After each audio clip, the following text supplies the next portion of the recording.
meant like, is it color of blood? What is the significance? So it's warning. It's a Okay. warning, yeah. Okay. And then it was our whole number? student body that we wanted to participate. So if somebody was experiencing interpersonal violence, and I'll share another story. There was, on our campus at Blue Ridge, we had the Title IX training for our students, and one student's like, I didn't realize I was being abused. Yeah, if students don't, if it's what's normal to them is what's normal to them.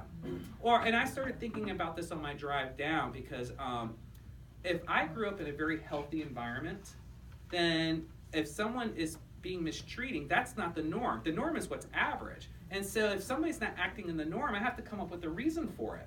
And so the reason might be, oh, what did I do wrong? And so interpersonal violence, and then I also started thinking, well, heck, after doing this, maybe I'm not the kindest person all the time. I mean, I might not be striking somebody, but I might be saying words that are very striking. And so this is for everybody. And I definitely came out and with my husband thinking about how can I be kinder and nicer to him. And so, and then maybe being more forgiving when he's not so kind to me. And that's coming out, right? Everything we're talking about, I'll say, well, I'm applying it to myself too, right? Absolutely. And I think that is what's amazing about the Red Flag campaign is because it's not, sometimes in the classroom when we have these discussions, people get defensive. And so we kind of took that away because people are like, well, what do you see? And when you start seeing all the flags and all the experiences that people are having, that now becomes the norm, that this is not right. Because that's what struck me. Can you tell us that? I'm sorry, excuse me, I'm sorry.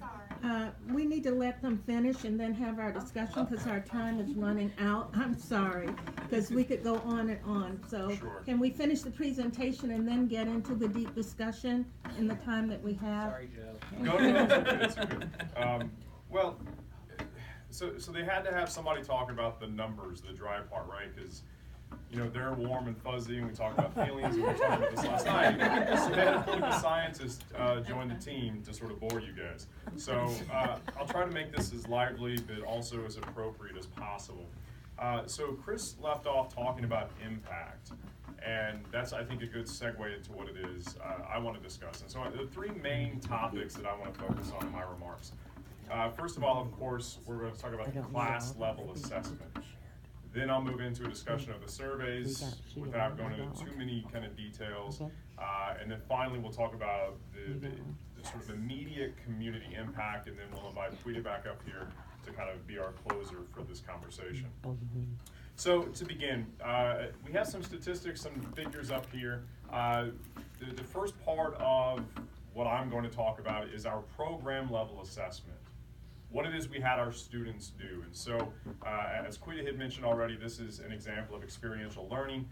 Students had a multifaceted assignment where they had to go out and participate in the Red Flag campaign in one or more events, in which case I think all of our students probably did just about everything. And then do a bit of reflection. They had to go out and find a related article, a related study that was akin to what it is we were doing, reflect on this, analyze it, and they actually came up with a lot of really interesting insights, and given the time constraints, I'll only go into a handful of those. But we looked at 3 different classes, 2 upper division sociology classes, or technically general soc, I guess is more intro. Okay. And so an upper division soc and an upper division political science course. So we have students who should be more well versed in theory and application, and I think the results certainly supported that. In terms of what we found, our student responses can be grouped into 2 broad categories. One would be statements of information. On the other hand, we have statements of action. When it comes to statements of information, the students mention things such as, I learned a lot from this campaign, but one thing that we might want to consider for the future is how we can borrow from other advocacy campaigns. This student in particular mentioned Mothers Against Drunk Driving and some of the lessons and tactics they had used to further their cause. Secondly, another student mentioned the importance of advocacy movements like this in an effort to change social norms. You know, we've spent a lot of time talking about leadership here, And we've also recognized the importance of emotional intelligence. You know, it can't just be the people at the top changing things. We know that that doesn't work. We know that that's not enough. Fortunately for us, many of our students recognize this as well, and so they noted that efforts like this can represent a broader, large-scale grassroots effort to change underlying societal norms. And then thirdly, as far as informational comments are concerned, students mentioned the Green Dot campaign. In particular, they mentioned, the similar philosophies embraced by the Green Dot and what we are doing on Shepherd's campus as well. This then led into a discussion of action items, thoughts the students came up with as far as, well, what's the next step? And so for that, we have a couple of ideas. The first is coercion. And if we think about some of the things that Chris was talking about, coercion kind of instinctively offers a negative connotation. And so the idea here is that coercion is generally a bad thing, and understandably so. But one of the interesting points that a student had made is that we can use coercion through these changed social norms to reject the IPV, the intimate partner violence. And so this is an effective way to maybe wrestle back what that term means, hopefully implementing it through changed social norms in an effort to make a healthier community overall. And then students also, one of the students in particular referenced the findings of those who have participated in the Green Dot campaign.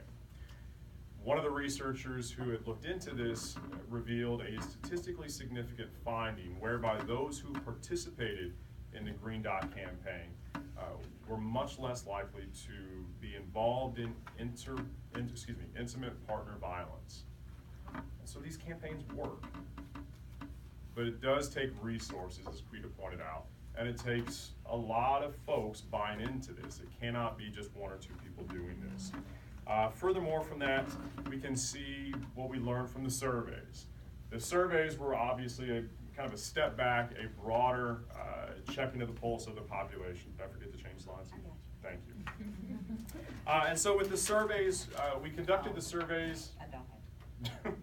So, thank you.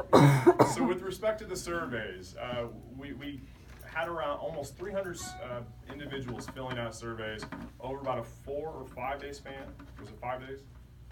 Sound right? The survey went from Just 3 days?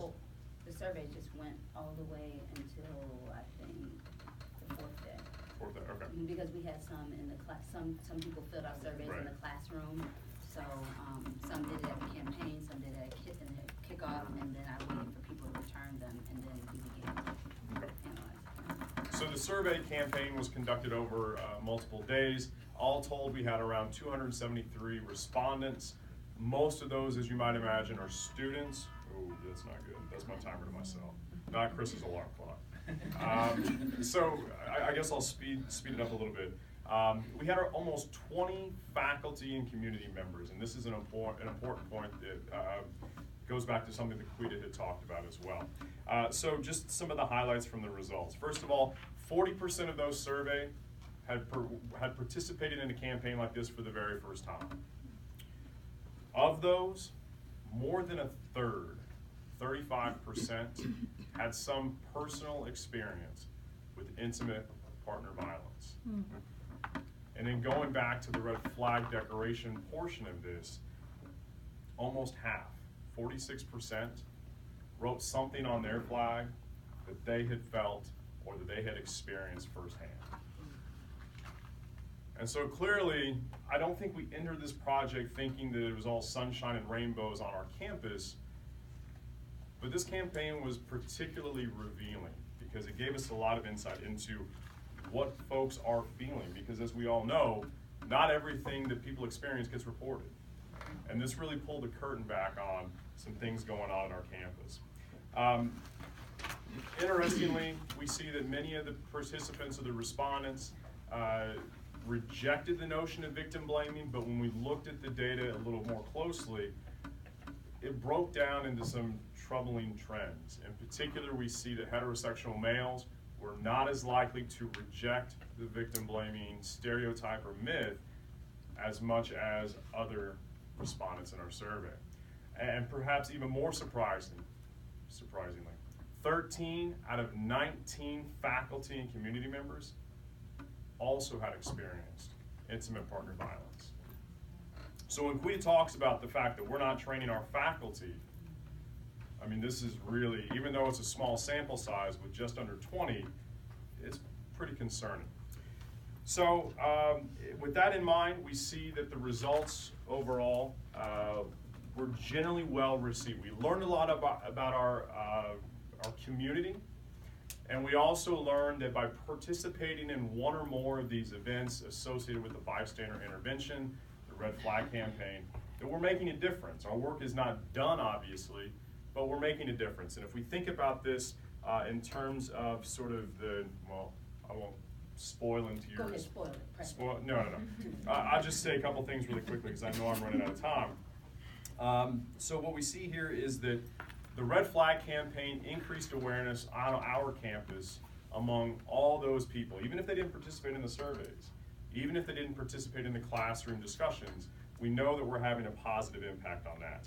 87% after participating in this campaign revealed that they would be more likely to intervene when they saw or heard about someone else suffering from intimate partner violence. And we think that's really something to build on. Lastly, as far as community impact in a broad sense, we had immediate feedback from 3 different area newspapers, and given our location, we're very close to the Virginia border and also the Maryland border. Not only did we have West Virginian local newspapers covering this, but we also had the newspaper in Hagerstown, Maryland covering this as well, which started a broader discussion that spilled out of Shepherd's campus. Certainly an important time to do this.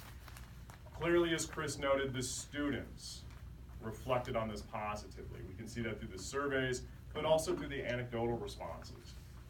Some of the students said it was really reassuring to participate in something bigger than me. Another student said, this is the most memorable experience I had as a Shepherd student. And this was a graduating senior reflecting on this. And then lastly, we see here, and again, Quita has mentioned this again, so I'm stealing your thunder a little bit, but this is also resulting in some institutional changes back at Shepherd University. And so it can't just be about changing norms socially.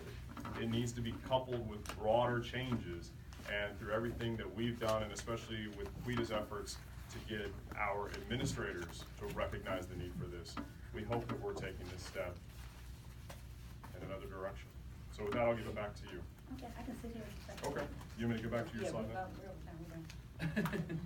All right. You can see recommendations that are listed here. Of course, when you plan a project, you have no idea what the findings are going to be. As a result of our survey, we came up with 4 things that we would add to the campaign in the event that the campaign occurs again.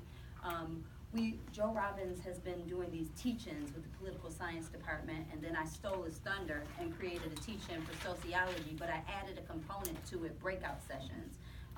So you have a TED Talk video, and you have a panel of people up to talk about things. For this, we would think that you would have 3 people who provide real stories about intimate partner violence, because of course, we've learned during this conference as well. So we all see this story idea as, you know, very valuable, that hearing about somebody's real life story, maybe it could, you know, kind of tame that victim blaming myth a little bit, and then having breakout sessions with different community leaders in 3 different rooms talking to the groups about, you know, 3 key topics. We think that'll be a phenomenal component. We've tried it before. People come, standing room only, it works. So try teach-ins on your campus about any topic.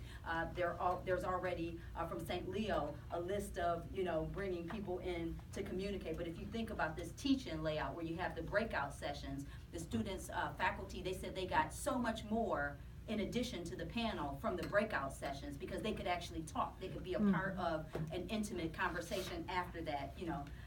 Next, we want to take the multicultural leadership team as student ambassadors and take some of the students who were enrolled in our previous courses and have them be ambassadors to the program so that we can get them out talking to their friends and actually spreading the word. Next, we did not include local and corporate business sponsors because I just did not have time, you know. But next time, we would take those flyers and brochures and have this ambassador